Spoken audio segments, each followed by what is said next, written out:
This is another iRaw podcast.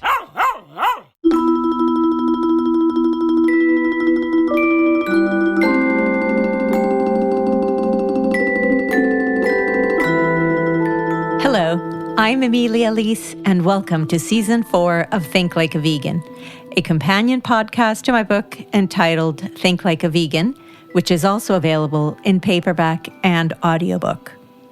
Over this season, we've talked a fair bit about nature, forests, and animals, alongside the politics of keeping all of it alive. And today's discussion about the supreme power of forests and the way they govern themselves is a fitting place to conclude this season.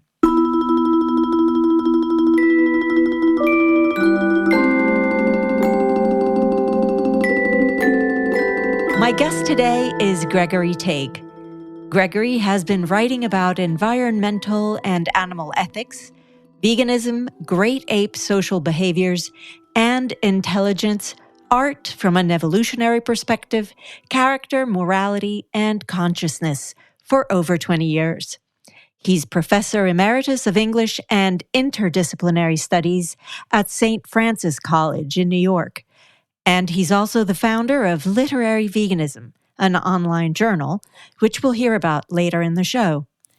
Welcome, Gregory. Thank you so much for coming on to the podcast today. I really appreciate it. You're welcome.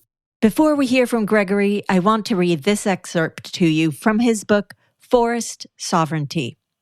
It was published in 2025, and we'll be discussing it today.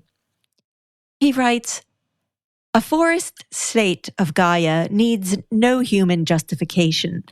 There is no single dominant power in nature other than widespread energies. But humans often create states that consolidate power for a few and force others to follow, relent, or retreat. There are political obligations in the broad sense of mutual obligations in a forest, for example, avoiding physical confrontation or respecting another's boundaries. One might even say there are associative duties among forest inhabitants, a web of mutual obligations. Humans, too, have an associative duty to wild flora, fauna, and fungi, given the strong benefits we've garnered in an unequal exchange. The problem is that we typically see associations as consequentially transactional. That's not really the case for forest organisms, where the net result for all participants, like sustainability of soils, water, and air, is what counts. Forest workers, and that's how Gregory refers to everyone living in a forest in the book, more or less, on some level seem aware of everyone's free right to resources for the advantage of all. And that sounds like a liberal society with stability, originating from the many organisms and their differences filtering through the ecosystem. And I got to tell you, that's the kind of society I'd like to see humanity model itself after. Gregory, the floor is yours. This talk is a revised extract from my new book, Forest Sovereignty. Here's the question.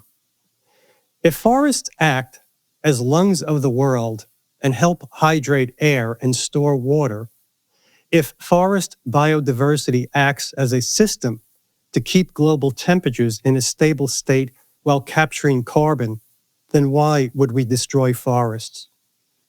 Nature has already solved problems of fairness and equity with which human communities still grapple.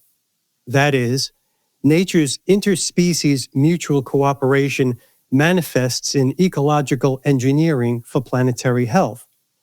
Most Western political philosophy for the past few hundred years, focused on human property, has failed nature. Individuals, politicians, corporations, and nation-states can possess, transfer, sell, and legislate forest lands. By that logic of property ownership, flora and fauna are the inheritors and owners of forests, wetlands, and grasslands they skillfully manage. Like other organisms, we evolved brains to make decisions, yet we choose to destroy forests, a fact, that ensure the longevity of Earth's climate health, a value.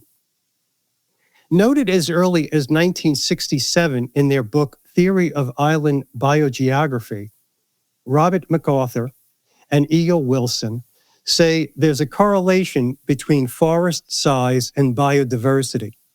Fragmentation spawns a cascading effect of species lost, diminishing the potency of a forest's carbon capture and ecological engineering abilities to clean the air and water.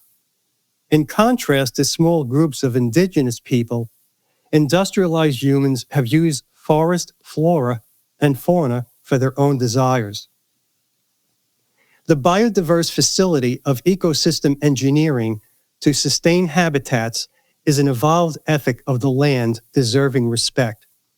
Creatures in the wild exhibit a value agency. This does not have to be conscious. Rather, look at the total results. Life forms, from microorganisms to megafauna, work together in ways that ecologically sustain habitats for their flourishing. In his book, A Life on Our Planet, naturalist David Attenborough says that deforestation is the emblem of our dominance over nature.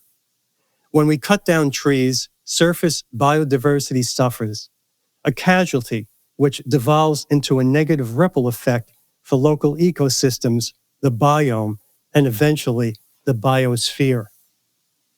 In discussing political power and the distribution of social goods, Michael Walzer, in Spheres of Justice, says that sovereignty is state supremacy regulating and distributing goods. Applying political theory to forests is to argue for their sovereignty, a state of Gaia, which regulates the planet's climate and distributes resources justly. Therefore, Gaia could be left alone as a sovereign state to continue performing its vital functions of cleansing the atmosphere. Lands should be isolated, as suggested by the efforts of E.O. Wilson in his book Half Earth, where 50% of land would be left to wildlife. John Reed and Thomas Lovejoy in the book Evergreen also convincingly argue that megaforests and their cores must be saved for planetary health. But like Wilson, they offer no political theory. Following John Rawls and his book A Theory of Justice, political philosophy might say justice is a social contract with fair and equal distribution. There's no real contract between humans and the forest. The human state invades the forest with justification fabricated according to perceived needs. This equation does not count indigenous people who work the land equitably. The forest, unlike modern human societies, is not a collective with legal and economic contracts for individuals, but a system of mutual interdependence of species, groups, and individuals. Forest animals seem willing to ensure liberty for all and equal access to resources. In part, this is through evolved adaptations stemming from Darwinian selection and Malthusian economics. There's no privileged class riding over the rights or access to resources of others. An entire tree, from the crown to its roots, provides a home and nourishment for a variety of fungi, lichen, mosses, insects, bacteria, birds, and mammals. There's no strict property ownership. In the human state, according to Robert Nozick in Anarchy, State, and Utopia, economic liberty and welfare distribution are not compatible. But in the wild, welfare for others is not a constraint, but a structure where resources are distributed across various spheres according to different needs. In his second treatise of government, Enlightenment philosopher John Locke contends one can enclose lands for the commons as an improvement. He admits there should be limits to and consents by people of the commons and makes an important point when he says that enclosure need not become appropriation if there's still enough and is good left for others. By this, he means for other human beings. For flora and fauna, deforestation reduces habitats to scraps. Locke admits that human desires have changed the intrinsic value of nature based on its usefulness for people. The value of land improves, he says, when it's cultivated for human use. Animals of the forest work hard to maintain an ecosystem, but that was not recognized until much later. Instead, Locke says that land left fallow to nature is waste, contradicting my argument. Locke maintains that human labor alone puts value on land. If, as he insists, labor gives the rights of property, then forests belong to the animals and plants who serve as Gaia. Industrialists, as shown by Karl Marx, believe that virtually nothing belongs to the worker except for his low-paid labor. Further, the value Locke speaks of is not just people living off the land, but hunting and harvesting to sell produce for profit. Animals, on the contrary, take only what they need and don't hoard and sell as do humans to gain advantage over others. Locke says one's labor mixes with the object and makes it his own. With that reasoning, humans cannot take from forest creatures what fairly belongs to them. Equally shaky is Locke's value-added theory for ownership. Animals add value to forests by virtue of their labor with flora, fungi, and other organisms in a bionetwork. Modern humans, conversely, have devalued forests of their capacity as lungs of the earth and carbon sinks. Generally, when Locke signals there's enough and good land left for others to take, he's writing before the Industrial Revolution. Still, this is an anthropocentric doctrine of acquisitiveness and unequal distribution that lays a path for industrialization and colonization. Where does this short talk lead us? Deforestation affects multitudes of organisms and ruins air and water quality for life forms across the globe, so it's difficult to justify it on economic grounds. On local levels, and in schools and colleges with guidance from indigenous people across nations, whether developed or developing, let's encourage a culture of forest ecology in social and political discourse. We'll pause here and listen to Uda Afternoon 2 by Matthew Gerstenberger and Chiyako, after which we'll return with more from Gregory Tague.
We're back for the second part of Forest Sovereignty with Gregory Tague.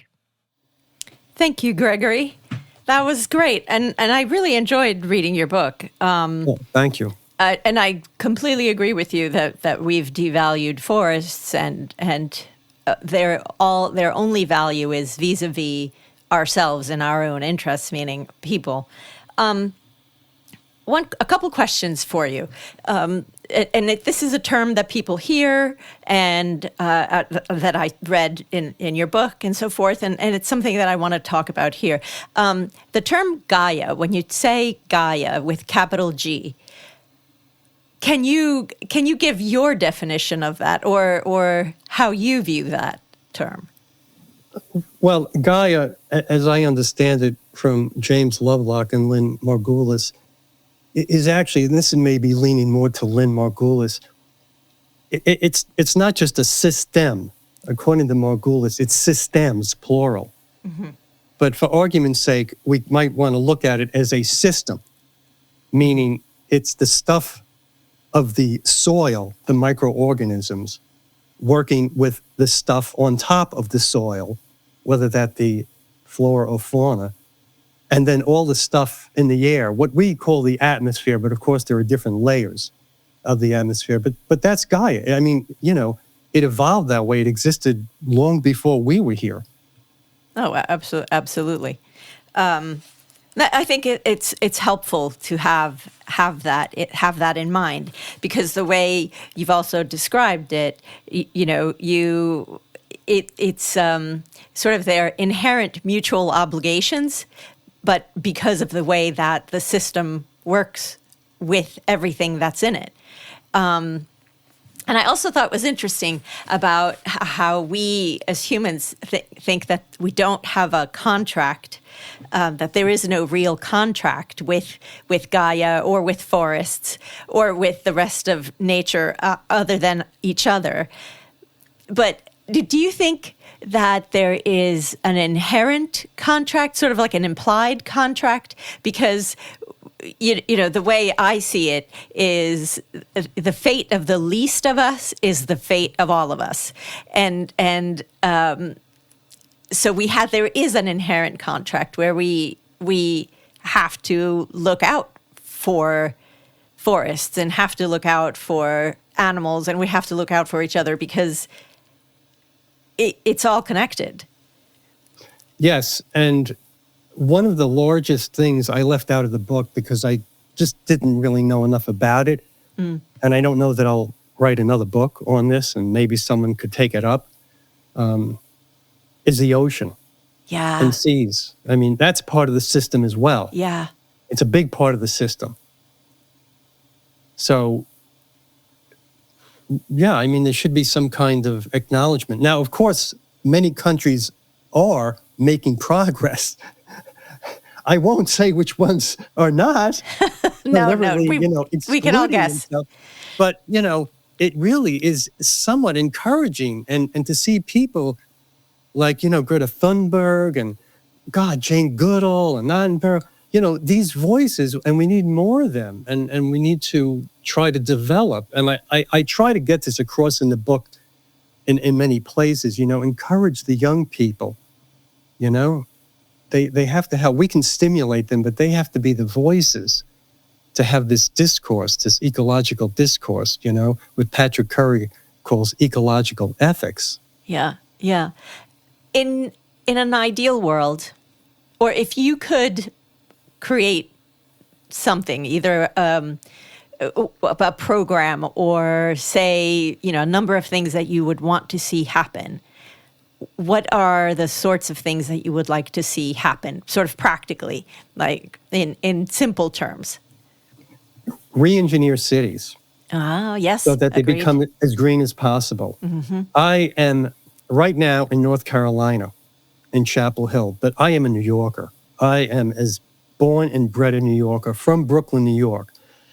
And I can't tell you how much wasted space I had seen there that could have been turned into community gardens, into green spaces, a lot of city-owned properties. It's happening, though. I mean, they're using rooftops to green places. They're using rooftops to catch water and to grow vegetables. But we need more of that, and we need it all over the place. Mm-hmm. And it's happening, though. I mean, Singapore, there are lots of, there's a Latin American country, I can't remember the name of it, but it's like one of the top green cities. If that kind of ethos could spread, then it would be helpful. So there's that, and I think that's could be an easy fix, and it could generate jobs. It could help the economy. And then contingent with that, let's please just leave nature to its own devices. Get those forest cores that E.O. Wilson and the others talk about, and just leave them. I have to agree. I have to agree completely. I also really like your concept of fairness and equity and interspecies mutual cooperation. I love that because you're absolutely right. In the forest, you see that it exists. It even exists. What would you say in terms of a predator-prey relationship? How would you square that? I knew circle? That would come up. I know, Yeah. right? Well, I'm glad you brought that up because we humans say predation. Correct. I don't know that the creatures of the forest see one as prey and one as predator. Of course, they avoid each other if that's going to be the situation. But as I make clear again and again in the book, and this is not just me, I mean, I did a lot of reading. You did. It's an evolved feeding behavior. We tend to see things somewhat in an antagonistic way. Yes, we do. You're absolutely but right. It's a feeding behavior. And, we have massive factory farms that pollute massive amounts of land, air, and water. And for what purpose? We don't need that. At least in the forest, as I say in the book somewhere, I forget exactly what I say, but it's something like a tiger can't go to the supermarket and choose between an antelope and a cantaloupe. The tiger has evolved its feeding behavior, its metabolism to do what it does to keep the whole system going. Right. Exactly. Like the eagle is going to go and find a little vole or a rabbit, but it'll be one vole, not like a trillion voles that it will go after over and over again. That's the Malthusian economics. Mm-hmm. And somehow it worked for how many hundreds of millions of years? It worked. Yeah. And indigenous people understand this. Yeah. Oh, absolutely. Well, this was fascinating. Thank you so much. Well, Before we go, where can people follow your work online? And do you have any projects you'd like to promote or anywhere that you'll be speaking that you want to tell us about? Well, the easiest way to find me online would be to go to Literary Veganism.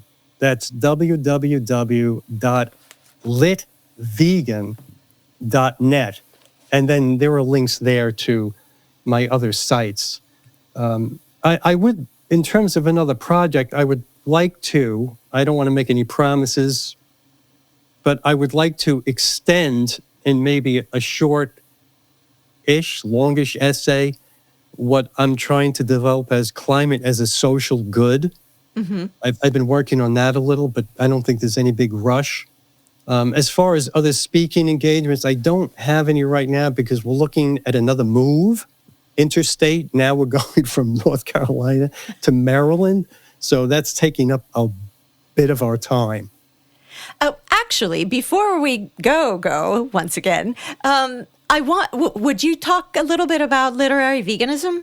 Because I think absolutely. That's a really fantastic project, and yes. I think people should know about that. So please go tell us whatever you want. Yes, literary veganism. I was recently interviewed by John Junker, who has this wonderful press with his wife, Midge Raymond, called Ashland Creek Press. And they did an interview of me in what's called Vegan Authors. So people may want to take a look at that. But somewhere in December of 2019, my wife and I were sitting in our then Brooklyn living room, having a glass of vegan wine, and I had one of those few eureka moments, and I said, literary veganism, we need a journal. We need a journal called Literary. And I just set up this simple journal. I didn't advertise anywhere. I got a listing in Poets and Writer, that's it. And people come to us, and they're vegans, they're not vegans, and there's a whole range of material there. And recently, I've developed a relationship with a French poet who doesn't really speak English, and I don't speak French. Je ne sais pas. But, I'm reading his work with the aid of a dictionary. It's been just a wonderful experience to find people from all over the world who are conscious of and committed to animal environmental ethics, even if they're not vegan. And what kind of works do you take and publish in the journal? Short. Mostly poetry. Mostly poetry, yep. Yeah, this week we'll be publishing a short piece of fiction. So people can look out for that. Litvegan.net. And I'll have links to that in the show notes. How long have you been vegan, Gregory? My wife and I have this question. I don't know, because as with many vegans, it was a very gradual process. Mm-hmm. So we've been completely vegan, maybe not even 10 years, but we stopped eating red meat and that kind of stuff 30 years ago. We'll be married 30 years in November. But so we know for sure we have not been eating red meat for over 30 years. But it was very gradual with, the chicken that came much later, and then the dairy that came later. So if anyone wants to be vegan, it's doable. Absolutely. Make sure you know what you're doing, follow some professional advice, but it's worth it. Oh, I completely agree. I guess one last thing, because now I'm very curious. Do you miss the city? Yes. But this is why we're moving to Maryland, because our daughter, if anyone knows New York City, the living situation there, unless you're rich, is horrible. Yeah. So we were able to secure and buy a small apartment for her. It's being renovated right now. So we want to move to Maryland. So we'll be only about 4 hours away by car. Yeah. And we can see her. Yeah, and potentially you might be able to take the train when the train's not so expensive. Yes, we could take the train. That way we avoid the planes. Yeah. Well, great. This has been fantastic. Thank you so much. I really appreciate your time. I really appreciate your book. And let me just say, and I'll talk about it in the beginning, it's called Forest Sovereignty. And again, thank you so much. Well, thank you, Amelia, and thank you, Jim.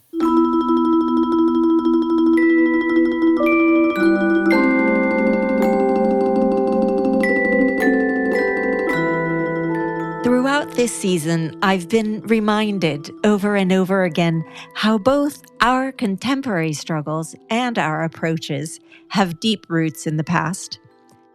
Sometimes we obscure these roots, whether it's through neglecting knowing about our own history or thinking we have no choice but to be who we are right now. We are, as a species, slow to change, really.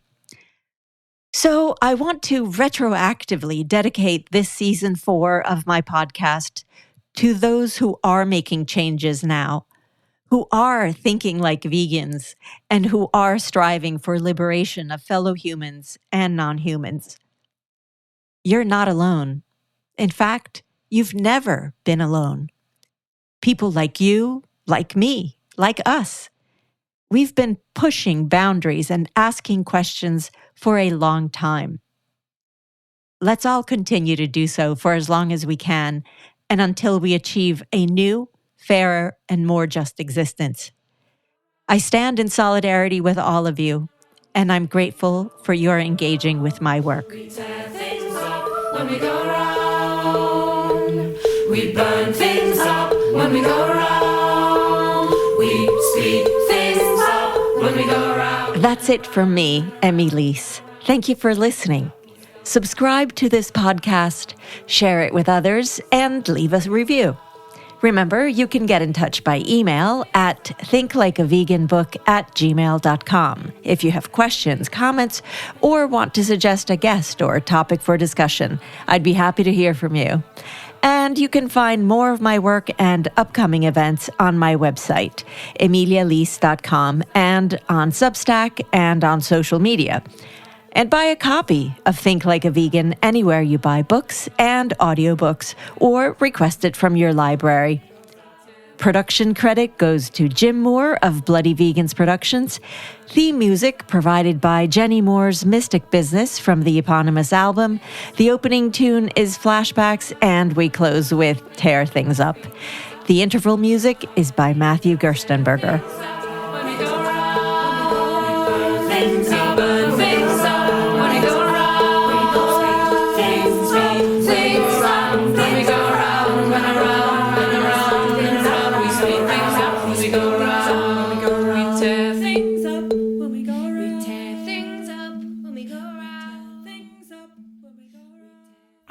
For more great iRaw podcasts, visit irawpod.com. That's IROARPOD.com.